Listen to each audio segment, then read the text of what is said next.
Son couronnement aura lieu en mai prochain, mais le roi Charles a déjà commencé à tout réorganiser au palais de Buckingham. Désireux de moderniser la monarchie anglaise et de révolutionner la manière de gouverner le pays, le fils d'Élisabeth II et du prince Philippe aurait déjà fait des demandes très particulières au personnel du palais, comme le dévoile Mail Online.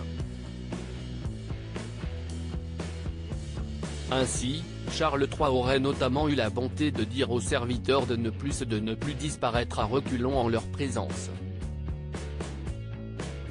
Un geste chevaleresque de sa part. Réputé très strict et un brin tatillon, le roi a également des exigences très étranges, notamment sur la manière de tenir sa chambre et de manière plus générale, ses appartements privés. Il réclame notamment que son pyjama soit repassé tous les matins, mais exige aussi que ses lacets soient eux aussi repassés à plat. Autre demande loufoque de la part du roi, le bouchon de sa baignoire doit être positionné d'une certaine manière, très précise. Lassée des petites manies de Charles III, une femme de ménage aurait récemment démissionné selon Mail Online. Camilla passe un savon à Buckingham Palace. De son côté, la reine consort Camilla Parker Bowles n'est pas en reste en ce qui concerne les innovations au sein du palais.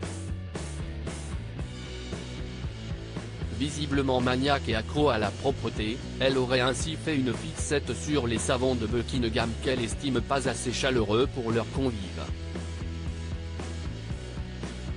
Ainsi, elle a demandé à faire remplacer tous les savons du palais pour de beaux savons traditionnels.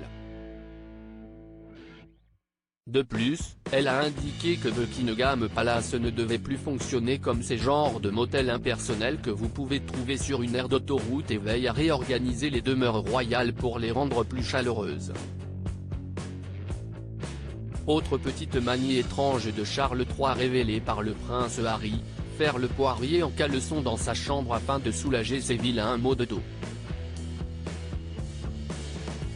Cet exercice de gymnastique, prescrit par son kiné, était le seul remède efficace contre le mal de dos et les douleurs à la nuque qui lui empoisonnaient l'existence, dû principalement à de vieilles blessures du temps où il jouait au polo.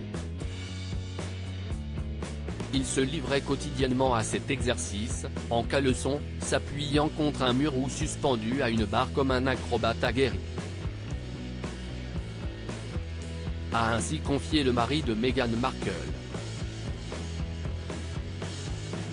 Un exercice qui doit cependant être très drôle à regarder pour le personnel du palais.